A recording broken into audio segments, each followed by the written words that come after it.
toutes ces années de vidéos et de partage, j'ai abordé de nombreux sujets. Il y en a un dont j'ai déjà parlé, on va dire, par morceaux, et sur lequel je vais consacrer, on va dire, une grosse demi-heure. Vous me connaissez, ça va sûrement déborder.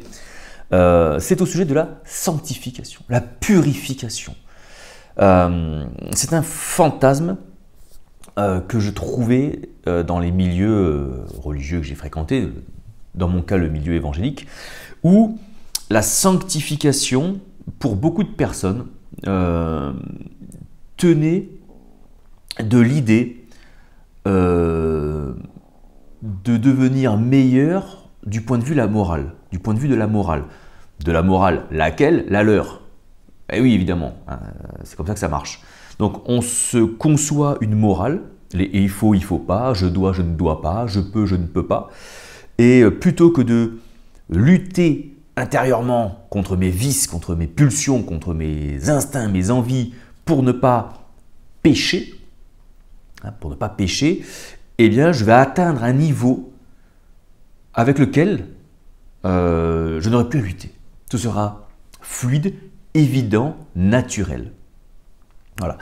Et force est de constater que ça ne marche absolument pas. Voilà. Alors, certaines choses vont pouvoir, par de la discipline religieuse, je vais appeler ça de la discipline religieuse, certaines choses vont effectivement pouvoir être enlevées. On pourra enlever la cigarette. Je veux dire, des gens qui arrêtent la cigarette, il n'y a pas besoin du Saint-Esprit pour ça. Il y a plein de gens qui arrivent avec des patchs, avec de la volonté, avec de l'hypnose, avec tout un tas d'aides thérapeutiques ou pas. Voilà. Il n'y a pas besoin d'intervention spirituelle, si vous voulez, ou de travail spirituel pour arrêter la cigarette. De même pour certaines autres addictions, envies, passions, ou que sais-je, péchés comme on dit. Donc il y a certaines choses par une discipline personnelle que l'on peut arriver à enlever. Mais on n'est jamais satisfait.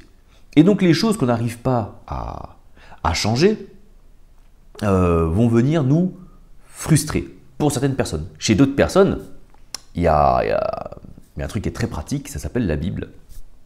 Donc vous ouvrez la Bible et vous cherchez. Hein, et quand on est dans un constat à dire oui mais moi j'ai encore ça, j'arrive pas à le régler, j'ai un combat spirituel intérieur avec ça et j'arrive pas à régler ça. Chez certaines personnes, ça peut être interprété comme si je lutte encore avec ça, ça veut dire que Dieu n'est pas vraiment en moi, j'ai pas le Saint-Esprit en moi, parce que si je l'avais, ça se résoudrait, donc si je l'ai pas, c'est qu'il y a un truc qui va pas. Donc il y a toujours un truc qui ne va pas, donc il cherche la bonne solution, la bonne méthode de prière, de jeûne, d'activité, il cherche de délivrance, il pioche un petit peu partout pensant que l'aide va être extérieure et qu'on va pouvoir arriver à quelque chose en eux. Et plutôt que de lutter contre ça, d'autres ont fait, attends, Paul, il a dit un truc. Donc, ils prennent la Bible, ils prennent ce que dit l'apôtre Paul, et il dit, voilà, je fais le mal que je ne veux pas faire, et je n'arrive pas à faire le bien que je voudrais faire. Voilà. Peser, emballer, suivant. Ah oui, et la Bible, c'est comme tout. Si tu veux lui faire dire noir, tu trouveras un truc qui dira noir. Si tu veux lui faire dire blanc, tu trouveras un truc qui dira blanc. C'est pas compliqué. Hein. Donc, tu pioches. Voilà, tu pioches les choses, quoi. Bon, bref. Et donc les gens se disent, oui, c'est bon, finalement, si l'ami Polo le disait, si même lui avait ce problème-là, tout va bien. Parce qu'on ne peut pas dire que Paul n'était pas rempli de cet esprit. Donc si même Paul, hein, qui est... c'est Polo quand même, quoi. C'est pas n'importe qui le mec, hein, lui aussi est en lutte avec ça, c'est tout à fait normal que moi je sois en lutte avec ça, et Abdoulillah, tout va bien. Bon, alors, pour répondre et reprendre les mêmes, on va dire les mêmes codes et les mêmes supports argumentaires que ces gens-là, c'est qui le modèle? C'est Paul ou c'est Jésus? C'est Jésus ou c'est Paul le modèle?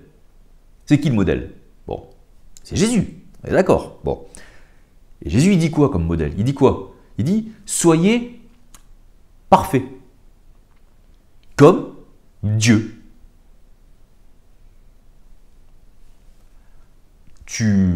Oh, tu le vois le level où il est, hein? Polo qui dit ah, putain, moi j'aimerais, je fais des trucs que je voudrais pas faire, et il y a des trucs que j'aimerais faire et j'arrive pas à l'incarner.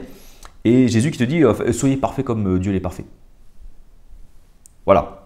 Donc, et tu peux pas me dire oui là, mais en même temps là. D'accord? Non.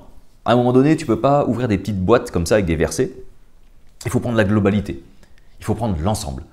Donc Paul, quand il dit il fait un constat de lui-même en fait. Et il dit pas que c'est ce qu'il faut faire, il dit pas que c'est bon, il dit juste que c'est. Il constate que lui, il en est encore à cet état-là. D'accord? Et peut-être qu'il dit ça pour aussi peut-être déculpabiliser les gens qui s'attendaient aussi à un truc de fou. Il dit attendez, moi, tout Paul que je suis, malgré tout ce que je peux vous partager, tout ce que j'ai pu tirer, saisir d'enseignements divins et tout ce que je peux incarner à l'heure actuelle, aujourd'hui encore, bah, il y a des choses que je voudrais incarner, que je souhaiterais incarner, et je n'y parviens pas, et des choses dont j'aurais voulu me débarrasser, en être sanctifié, purifié, on va y venir, et pourtant c'est encore là, quoi, et je lutte encore avec ça, d'accord? Ça c'est un constat qu'il fait. C'est pas c'est ok, et puis bon, bah, voilà, puis on verra plus tard, voilà, c'est bon. Jésus dit, bon, soyez parfaits comme Dieu est parfait. Alors, quand on dit ça, parfait, hein, dans notre tête, avec cette traduction d'enculé encore, oui, je sais, je suis vulgaire, il va falloir s'y faire, mais avec cette traduction de merde, soyez parfaits, perfection, moralité, on est dans le domaine de l'intellectuel, tu vois, on est dans le domaine du faire. Voilà, il faut que ce soit parfait, rangé, ordonné, je peux, je ne peux pas, je dois, je ne dois pas, il faut pas. Clac, clac, clac, clac, clac, clac, d'accord? Et parfait, il faut tout ranger, parfait, faut pas que ça déborde, faut que je sois propre, bon témoignage, voilà. Le problème, c'est que c'est pas ce qui est dit. Si on prend les Peshitta, si on prend les écrits syriaques, c'est littéralement soyez complets comme Dieu est complet. Soyez, d'autres traductions, soyez remplis comme Dieu est rempli. C'est-à-dire que nous allons tendre vers le fait d'être remplis de Dieu comme Dieu est rempli. Et qu'est-ce que ça veut dire être rempli de Dieu? Être rempli du Saint-Esprit, c'est la troisième personne. Oh, ta gueule. Être rempli de Dieu, c'est être rempli de ses divins. C'est-à-dire que tout notre mécanisme intérieur est guidé, instruit, soumis aux principes divins. Comme Dieu l'est, parce que Dieu est ça. Entrer dans le royaume de Dieu, c'est pas entrer dans un nouvel espace. C'est pas entrer dans le royaume de Dieu, c'est pas aller dans un paradis fantasmé après la mort. Hein, avec des nuages, avec des maisons en or, des rues en diamant, et donner des croquettes aux lions. Hein. Entrer dans le royaume de Dieu, c'est entrer dans ses principes. Entrer dans son royaume. Qu'est-ce qu'un royaume? C'est un royaume, c'est... Alors, on peut dire que c'est un territoire, ça ne serait pas faux. Le territoire, c'est le nôtre. Et au sein duquel s'appliquent les principes royaux. Ah oui, le royaume, c'est quoi? C'est là où les principes royaux s'appliquent. La terre d'islam, qu'est-ce que c'est? C'est un territoire où les lois islamiques s'appliquent. La chrétienté, c'est quoi? C'est les terres où les principes chrétiens s'appliquent. Le royaume de Dieu, c'est un espace au sein duquel les principes divins s'appliquent, sont en application, et où tout le reste y est soumis. Donc entrer dans le royaume de Dieu, c'est la sanctification. Entrer dans le royaume de Dieu, c'est entrer dans ses principes. C'est-à-dire que mon jeu, ma singularité, ma conscience, mon psychisme, bon, hein, chacun y met l'article qu'il veut, la définition qu'il veut, va venir saisir ou se laisser saisir, c'est toujours un peu le paradoxe et la complexité de la chose, mais bref, va venir se connecter au divin, s'en imprégner, se laisser infuser, et en découlent les principes divins. Et là, on entre dans les principes de Dieu. Et donc, on entre véritablement dans le royaume. C'est ça, entrer dans le royaume de Dieu. Et donc, comment entrer dans le royaume de Dieu? Je vais le faire. La mort à soi-même, ça j'en ai parlé dans les vidéos d'avant, c'est l'abandon. Et lorsqu'on meurt à soi-même, qu'est-ce qui se passe? On entre dans le royaume de Dieu. Et donc, c'est une nouvelle naissance. Une nouvelle naissance. Pourquoi? Parce que nouvelle identité, nouveau principe de vie. Hein? Ça aussi, j'ai fait la vidéo avant, je ne vais pas revenir là-dessus. Et donc, la sanctification, ça va être tout ce processus d'une nouvelle naissance. On est et on regrandit. Il y aura aussi des étapes. Étape à laquelle, Paul dit, là j'en suis à une étape à laquelle il y a encore des trucs que je ne voudrais pas faire et que je fais quand même. Ça peut être, j'en sais rien moi. Je vais dire un truc, mais ça va vous choquer. Peut-être comme il était célibataire, peut-être que aussi il y avait des moments où il se sentait seul et peut-être que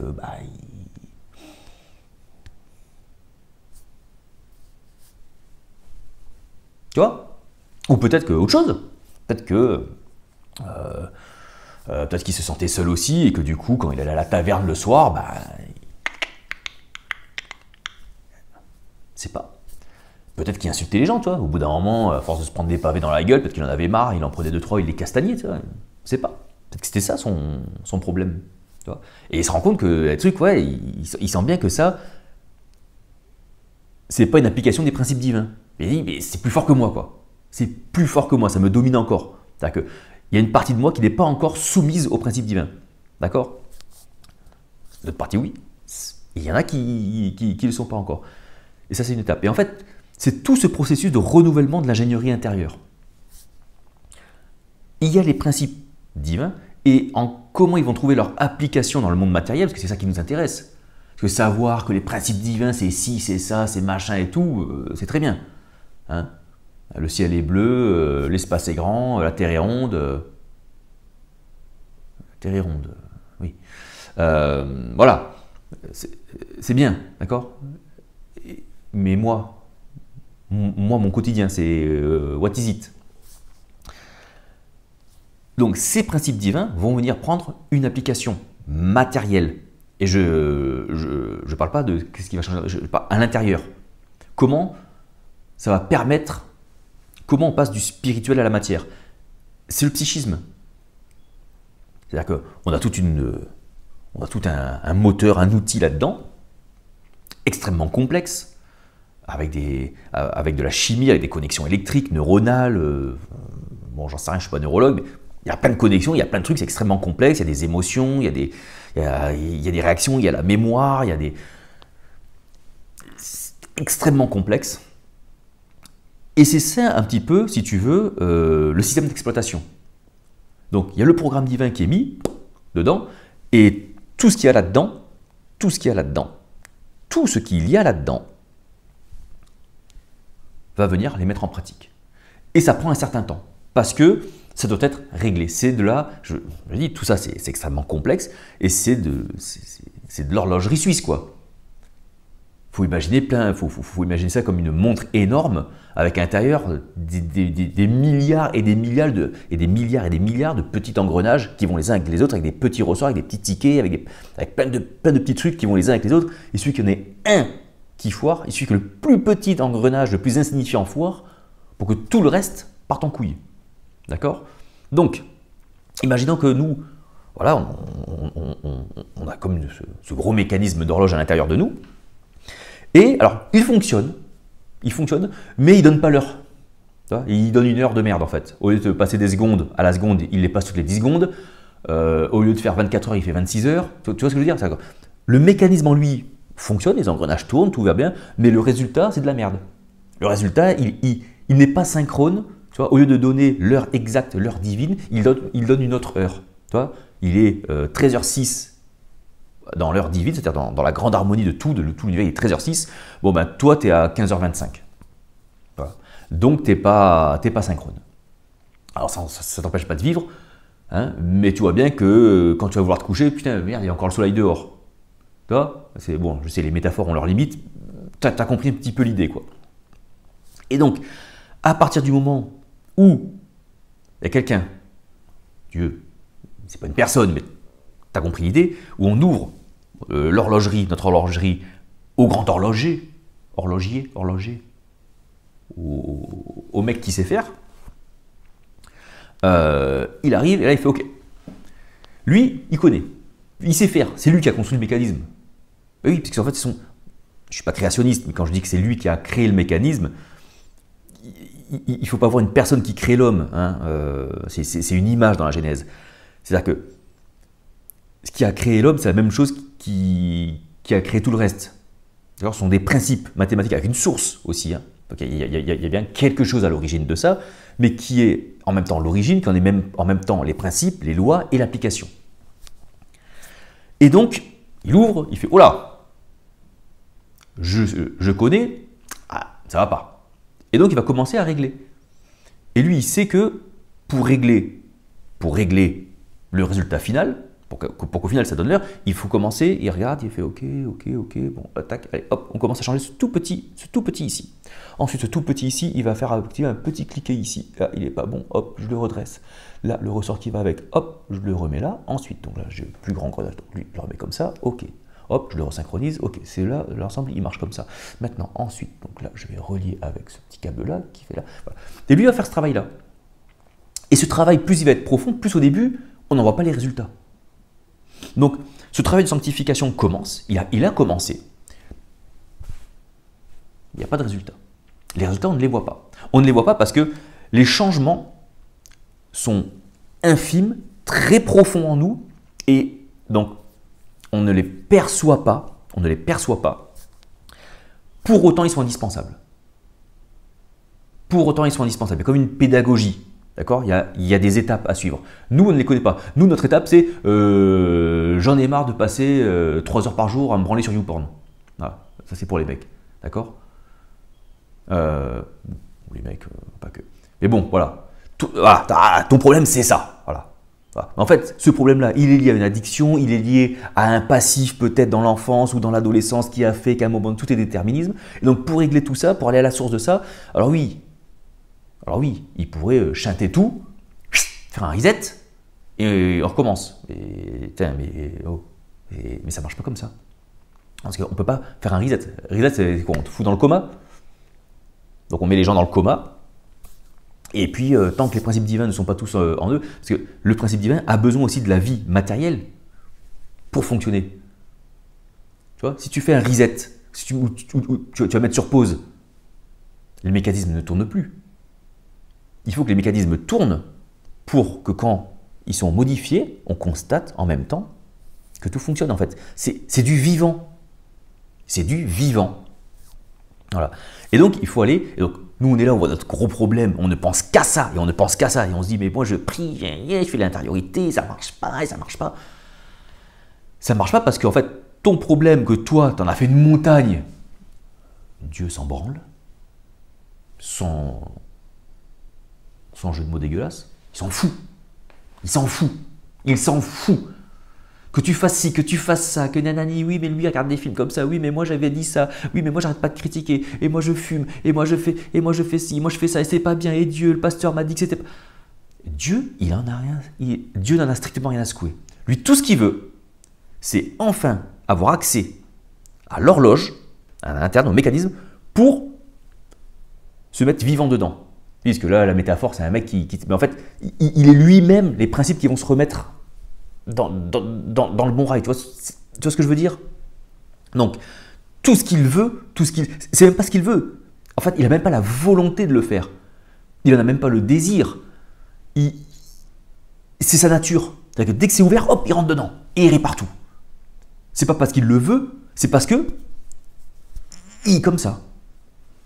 Donc, dès lors qu'on va lui donner la possibilité et que l'on va se connecter à lui, pouf, ça s'ouvre. Et là, et lui, il s'engouffre. Il ne réfléchit pas. Il n'est pas là à dire « Oui, alors attention, parce que tu comprends, tant que tu n'auras pas compris le dogme de la Trinité, je ne pourrai pas t'aider. Il faut que tu comprennes, Jean-Charles, il va falloir que tu comprennes vraiment le péché que tu as commis, tu comprends, parce que… » Non, non. Il rentre, il travaille, et il sait ce qu'il a à faire.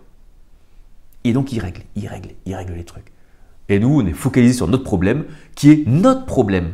Et nous, on pense que c'est notre problème avec Dieu. Non, ça c'est notre problème. C'est notre problème à nous. Voilà. On s'est mis dans la tête que ce problème-là, c'était notre… Voilà.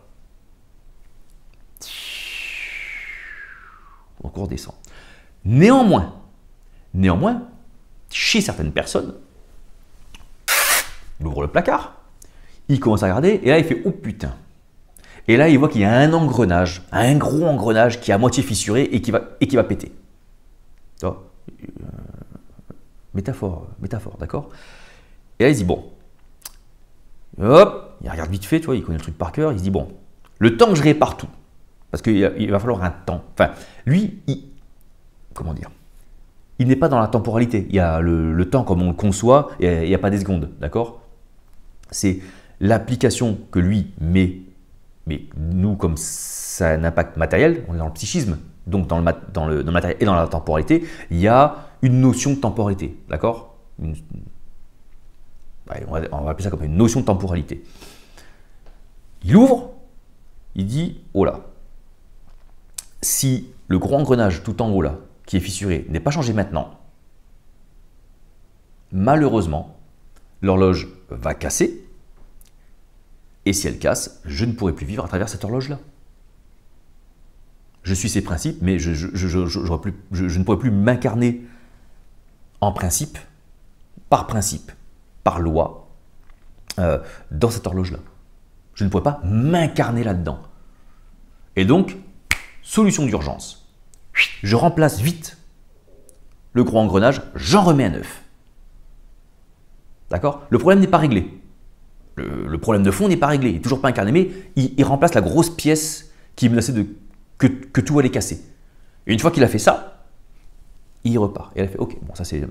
Alors, le petit engrenage avec le petit cliquet, avec le petit ressort, le câble, voilà. Et il repart sur son petit travail. Et nous, et chez ces personnes-là, c'est waouh, waouh, truc de fou, ici. Ah oui, mais alors ça marche. Et eux, ils pensent que leur intériorité, leur prière, ça a fonctionné parce qu'ils ont vu un gros changement. D'accord? Ils ont vu un gros changement s'opérer dans leur vie. Ils disent « Ah, ça marche !» Et t'as l'autre à côté qui fait « Putain, mais moi, ça marche pas, je vois rien. » Mais parce que toi, t'as pas de gros engrenage cassé. C'est tout. Arrêtez de comparer les expériences. Oui, on va trouver des similarités. Oui, on va trouver des fils rouges communs. Oui. Mais arrêtez de comparer. Ah oui, mais lui, quand il a eu ça, il est arrivé ça. Après, lui, il a été guéri de ça. Arrêtez de vous comparer. Les gens qui ont eu un gros changement dans leur vie, c'est-à-dire que ce gros changement-là les a menés très probablement à une perte certaine dans les prochains jours, prochains mois, prochaines semaines, prochaines années. Et il y avait une urgence. Et là encore, le problème des métaphores que j'utilise, c'est que vous imaginez encore un mec qui agit par volonté. Vous imaginez un Dieu qui agit par volonté. Il n'agit pas par volonté. Même quand je fais des vidéos sur la volonté de Dieu, j'utilise le mot volonté pour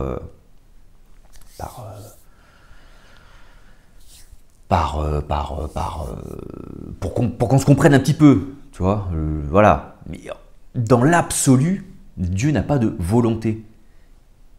Il a une nature qui fait ça. Voilà. C'est comme la loi de la gravité. J'ai déjà fait 15 000 fois. Elle passe un linge, elle tombe. Bon, elle tombe pas parce qu'elle veut tomber. Elle tombe parce que c'est comme ça. Et bien Dieu, quand il s'incarne, c'est indépendant de sa volonté. C'est sa nature de s'incarner. Et tout ce que l'on voit de l'incarnation, c'est la face visible de Dieu. C'est une incarnation de ses principes. Et la spécificité de l'homme, c'est pour ça que je pense que l'homme n'est pas un animal comme les autres, hein. Je ne suis pas un spéciste, C'est ça ce qu'on dit là pour les gens qui, voilà, qui mettent l'homme et l'animal sur le même plan? Absolument pas. L'homme est supérieur à l'humain. Le problème de l'homme, c'est que il s'est déconnecté. C'est-à-dire que l'homme, dans son histoire, de par les capacités qu'il a eues, et c'est pour ça que des hommes ont eu, si vous voulez, la même révélation, ils l'ont expliqué d'une autre manière, ils ont essayé de l'expliquer comme ils le pouvaient avec des livres, notamment comme la Genèse, qui est une image de comment a pu se passer ce problème-là. C'est-à-dire qu'ils se sont rendus compte qu'il y avait bien une source qui permettait de vivre normalement et en harmonie avec tout, et à un moment donné, ça a merdé, quoi. Et à un moment donné, ça a merdé. Il y a eu le péché, voilà, on appelle ça le péché originel. À un moment donné, c'est parti. Voilà. À un moment donné, c'est parti. Et l'homme, déconnecté de Dieu, a dit qu'il était 15 heures au lieu de midi, a commencé à aménager le monde autour de lui comme s'il était 15 heures alors qu'il était midi, et en fabriquant un monde, ce monde déréglé, désynchronisé, lui revient dans le visage, puisque l'homme vit et se met à vivre par l'extérieur, par ce qu'il voit. Donc il voit, si vous voulez, entre guillemets, la distorsion qu'il a faite. La distorsion lui revient comme information, comme seule source d'information et de réflexion. Et donc, voilà, ça nourrit ce truc-là.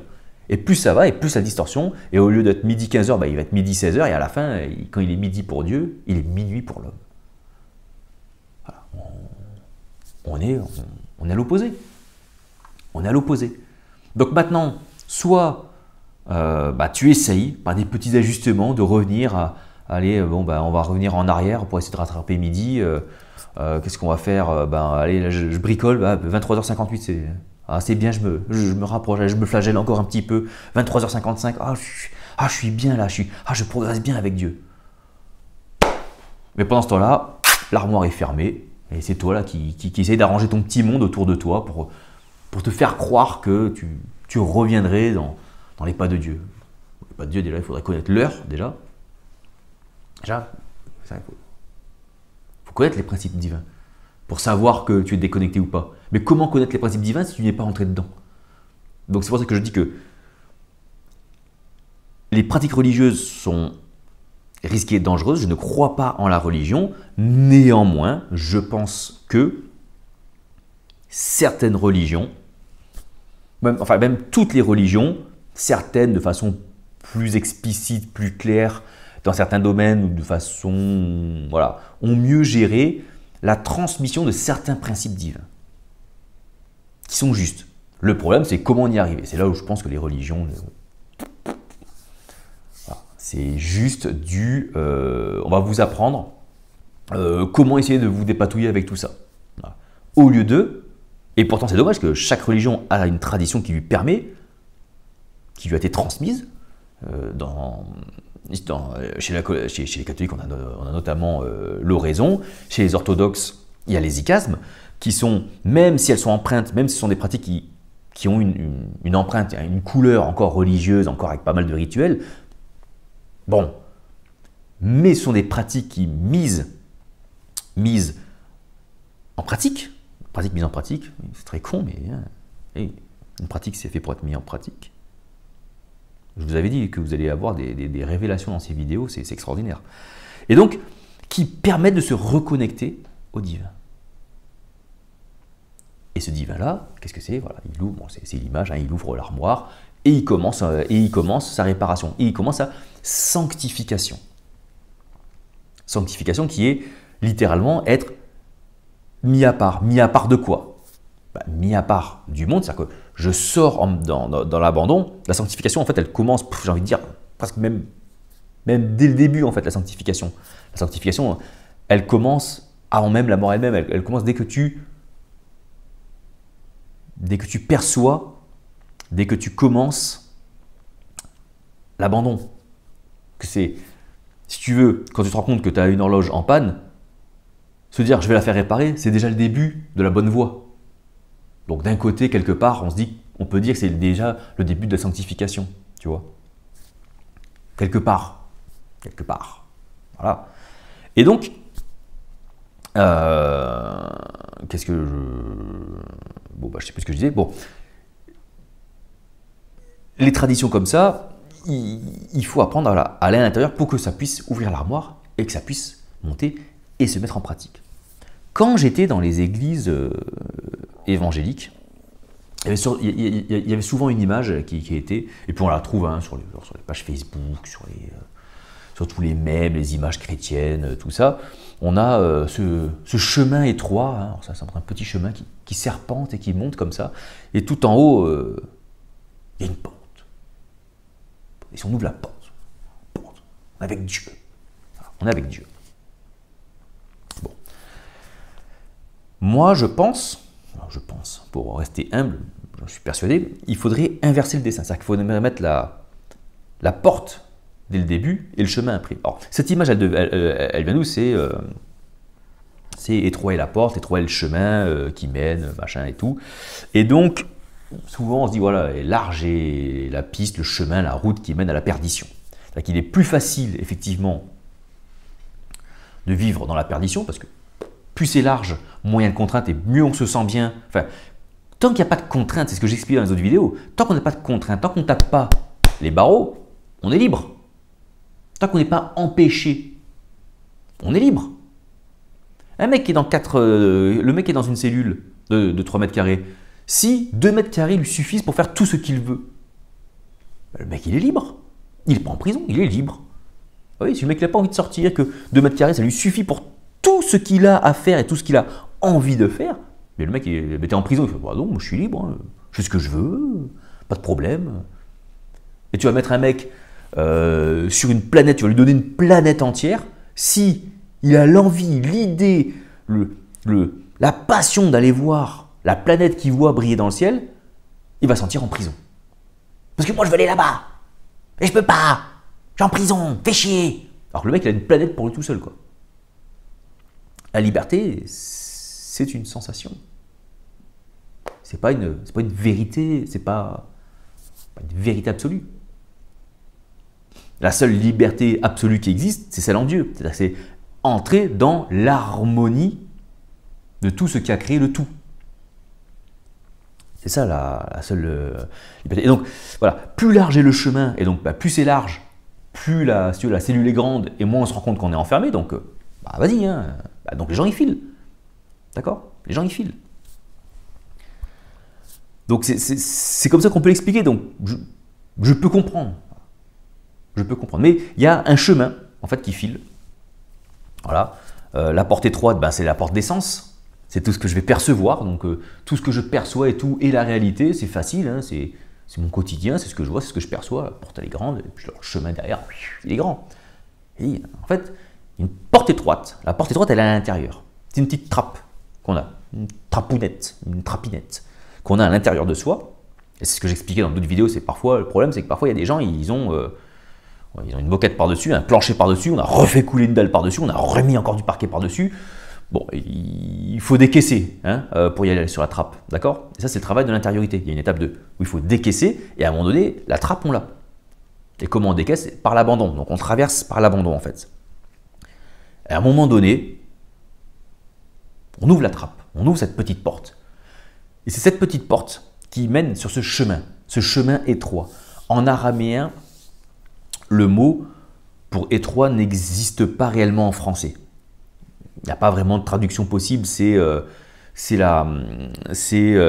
resserrer la gorge. C'est étrangler, strangulation, étouffer. Voilà. C'est l'idée. Et alors, du coup, je me suis intéressé un petit peu à la racine du mot. C'est quelque chose qui vient resserrer. Donc, ça serait le chemin qui resserre, le chemin resserrant. Ça se dit pas en français, tu vois. Et en fait, pourquoi il resserre? Parce que on reprend l'image, hein, on ouvre. Il faut mettre de la WD-40 sur tes trappes d'horloge. Donc, tu ouvres ton horloge, la trappe s'est ouverte, Dieu s'infiltre, saute dedans, descend dedans, ça ne dépend comment tu vois les choses. Et là, il va commencer. Donc, toi, tu as un mécanisme clac, clac, clac, clac, clac, clac, clac, il fait, et pour reprendre toujours la métaphore de l'heure, bon, au lieu d'être midi, il est, je sais pas, 6h05, d'accord. Bon. L'heure affichée 6h05. Et le mécanisme semble tourner normalement, c'est juste qu'il ne tourne pas avec les bons principes, donc il n'est pas synchrone. Dieu commence son boulot. Tu vois, il regarde, bon, il n'y a pas de grand truc fissuré, ok, bon, bon, bah, allez, hop, c'est parti. Il prend un petit café comme ça, fume sa clope, prend son petit café, tranquille. Hop, il check un peu son Facebook, comme ça, il fait ok, un petit ressort, il fait son petit travail d'horloger, il fait son petit truc. L'effet, au bout d'un moment, toi tu vas être là, oui, mais je comprends pas, il n'y a rien qui change, ça marche pas, ça marche pas. Et lui, il continue. Et puis au bout d'un moment, tu vois, au premier, deuxième, troisième bloc, assemblage, machin, il commence à y avoir des trucs. Sauf que comme toi, ton problème, c'était, j'en sais rien, ton problème, c'était ta maladie. Ton problème, c'est ta maladie. D'accord? Ton problème, c'est la maladie. Lui, son truc premier, c'est le psychisme. Ça, c'est l'incarnation des principes divins, c'est le psychisme. Et après, il y a une incarnation aussi physiologique du corps. J'en ferai une autre vidéo, parce que sinon, on mélange tout, d'accord? Mais toi, tu as une maladie, ta maladie, elle t'obsède à juste titre. Douleur, souffrance, isolement, souffrance, douleur, voilà. Et donc, c'est pas un jugement, c'est normal que ça devienne une obsession et du coup que ça rentre dans le psychisme. Et toi, c'est ça. Dieu va me guérir. Parce que Dieu guérit. Ce qu'on m'a appris, Dieu guérit. Donc lui, ce qu'il fait, c'est incarner ses principes en toi. C'est que tu vives selon ses principes. D'accord? Et donc, il règle. Et dans ces réglages, arrive un moment où c'est la perception des choses non synchrones qui est modifiée. C'est-à-dire c'est la perception des choses, le discernement qui commence à changer. Et là, il se passe un truc, c'est que ouais, ben, je comprends pas, moi j'étais sur ma maladie, et d'un seul coup, tu sais pas d'où ça vient, tu sens que ton discernement change sur ta maladie. Tu fais, mais pourquoi avant j'étais à fond là-dedans, et là je sens que je commence à m'en détacher, j'aime pas ça parce que j'ai l'impression que je suis en train de lâcher. Chez certaines personnes, ça peut faire un effet, entre guillemets, négatif. Dans d'autres trucs, les gens aspirent à une idée qu'ils ont de leur liberté. Et le problème, c'est qu'en venant resserrer, en revenant, pas ensemble, mais en revenant remettre en ordre à l'heure les pendules, je suis un génie de la métaphore, en venant à remettre la pendule à l'heure, ça vient comme créer des trucs qu'on n'était pas habitués. Avant, moi je fonctionnais comme ça, et d'un seul coup, je peux plus faire ça. Je suis obligé de faire comme ça. C'est quoi ce bordel? Parce que Dieu s'incarne. Et si tu ne perçois pas, ben tu vas voir que ça va te remettre dans le droit chemin. Toi, toutes tes petites expressions, remettre les pendules à l'heure, remettre dans le droit chemin. En fait, ça te met, oh, tu mets une petite claque, maintenant c'est comme ça. Oui, mais attends, ta gueule. Attends, c'est comme ça. Mais comme ça, il ne te dit pas comme ça. Dans le chemin resserrant, étouffant. En fait, c'est dans le sens où, et c'est pour ça je pense qu'il n'a pas été repris. Il n'a pas été dit plusieurs fois. C'est un chemin droit. Ça doit fonctionner comme ça fonctionnera comme ça. D'accord? Et pourquoi il est resserrant? Parce que comme toi, tu es beaucoup plus large que ça. Voilà. Il faut te mettre là-dedans. Et ça file. D'accord? Mais comme dans ce fil-là, comme ça, cette largeur-là, toi, tu voulais un truc large comme ça pour vivre. D'accord?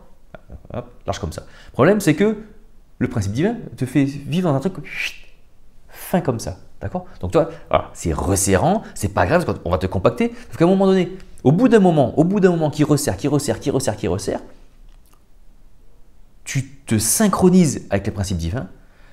Et comme tu te synchronises avec les choses, que tu es en harmonie avec les choses, il n'y a plus de confrontation. Et donc, ce truc très serré, tu es synchronisé avec. Comme tu es synchronisé avec, en harmonie avec, tu ne rencontres plus d'obstacles. Et comme tu ne rencontres plus d'obstacles, tu es libre. C'est ça la liberté, c'est l'absence d'obstacle. Tu es libre.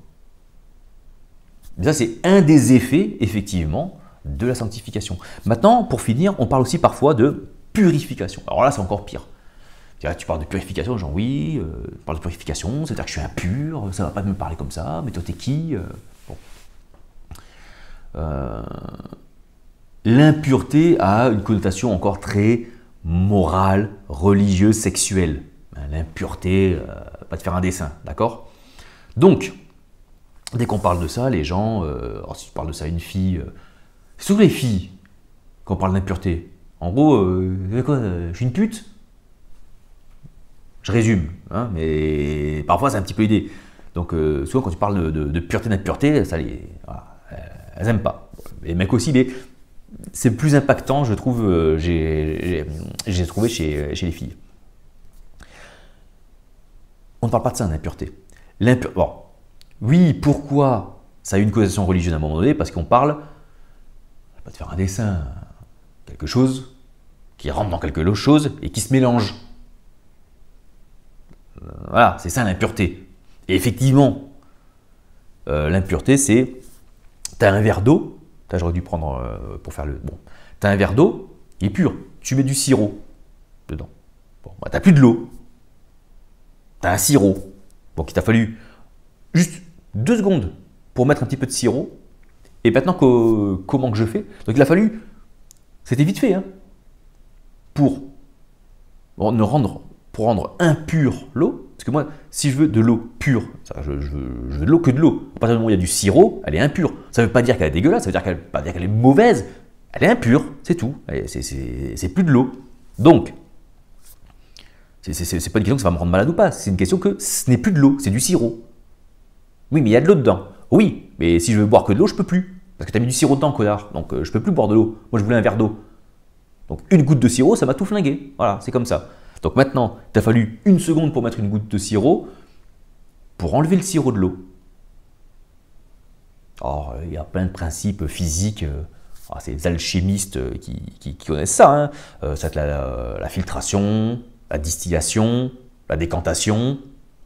Bon, il y a peut-être d'autres, j'en sais rien, je ne suis pas chimiste, je ne suis pas alchimiste. Tu as compris? Donc il faut trouver comment enlever le sirop de l'eau. Et c'est ça, la purification. Et donc la purification, si ça passe par de la distillation, c'est on va te chauffer, d'accord? Pour qu'il y ait un liquide qui s'évapore plus que l'autre, et du coup on le récupère en le refroidissant, on le récupère à côté. La décantation, on va laisser reposer, puis une fois que c'est reposé, on va pouvoir les séparer. La filtration, on va les passer dans un tamis, et puis on va voir. Et ben la sanctification de Dieu, ce chemin resserrant, c'est un peu tout à la fois, quoi. D'accord? Il va falloir... donc tu as la métaphore avec l'horloge et tout ça, tu as aussi l'image avec ça. D'accord?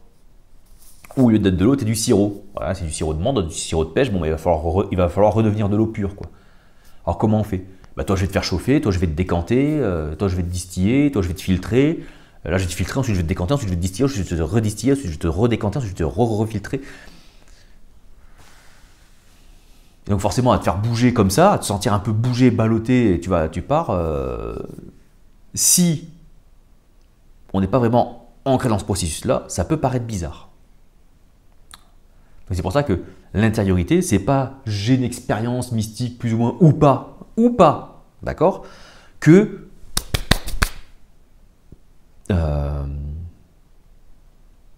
moi, je vous l'avais dit, je vais arrêter beaucoup la pratique d'intériorité, je vais m'y remettre. Parce que j'ai compris encore un truc. Alors, non pas que j'ai pas besoin, mais tu mets un canard. Un canard, non, c'est le canard. Tu prends un sucre, d'accord? Tu prends du café. Hein, c'est pas sorcier. Bon, tu mets ton canard dans le sucre. Tu mets ton sucre dans le café, quand je vais y arriver. Par capillarité. Hop, le café monte. Bon, si tu l'enlèves, tu vas voir que le café va encore monter un petit peu. Et au bout d'un moment, tac, il s'arrête. Il faut le remettre dedans pour que, hop, d'accord? Eh bien, l'intériorité, c'est un petit peu pareil. Donc, moi, je me suis imbibé, c'est monté, j'ai arrêté, ça a monté, et j'arrive à un niveau. Pas vraiment un niveau, mais on va dire un état de Stagnation. Je sais pas de stagnation. Peut-être, j'en sais rien. Mais où je me dis, bon, j'ai vu pas mal de choses, j'ai compris pas mal de choses, je partage, ok, ça va, c'est cool. Bon, ma vie n'a pas changé, mais en même temps, elle a changé, ok, j'ai les principes, tout ça, tout est cohérent. Mais je sais qu'il y a plus. Je sais qu'il y a plus. On peut faire plus. Je sais pourquoi, est-ce que je me vois vivre? Eh, con, tu vois? Donc, on replonge, et on remet, et on remet, et on remet, et on remet. Tu vois? Donc, ce travail de sanctification, de purification, il faut s'enlever toute culpabilité. Pourquoi toute culpabilité? Parce que les gens pensent ne pas pouvoir revenir à Dieu à cause de leur culpabilité. Je suis pas propre, je suis impur, je donne pas la bonne heure, du coup, si je vais à Dieu, il va quoi? On a mis l'image d'un Dieu sévère, d'un Dieu juge qui tombe à bouler. Et lui, tout ce qu'il a fait, même dans les religions qu'on peut lire dans les Anciens Testaments, qu'est-ce qu'il met en place? Il a mis en place, c'est pas lui qui a mis en place, il a réussi par le biais de prophètes, par le biais de personnes qui ont su saisir des fragments divins, proclamer, ça les prophètes proclamaient publiquement un principe divin, en disant putain attends, le problème c'est la culpabilité, ils ne reviennent pas à moi à cause de la culpabilité, c'est-à-dire qu'ils ne cherchent pas à saisir l'ouverture de la trappe parce qu'ils se sentent coupables. Bon, ça c'est devenu par la bouche des prophètes en tuez un veau et Dieu vous pardonne. Oh, je tue un veau, et là je reviens à Dieu. C'est un peu schématisé, c'est un peu, c'est très simplifié, mais c'est l'idée. L'idée, ça va être, on m'a inculqué que ça a pardonné mes péchés. Voilà. Et pour les Juifs, la mort du Messie effaçait les péchés. Donc à partir du moment où tu avais compris que c'était le Messie, pour les Juifs de l'époque, tes péchés étaient enlevés. Il a porté, il a pris nos péchés. À partir du moment où moi, Juif d'il y a 2000 ans, j'ai considéré Jésus comme le Messie, donc avec l'enseignement qui va me porter la parole, l'enseignement qui va me permettre d'être libre, ah oui, il a pris mes péchés. Sur ce, les gens, voilà pour ce partage. Bon, j'espère que ça vous parlera. Et comme d'habitude, s'il y a des questions, des commentaires ou autres, ça se passe en commentaire sous la vidéo. Voilà. Je vous remercie pour votre attention. À bientôt pour un prochain partage. Ciao, ciao.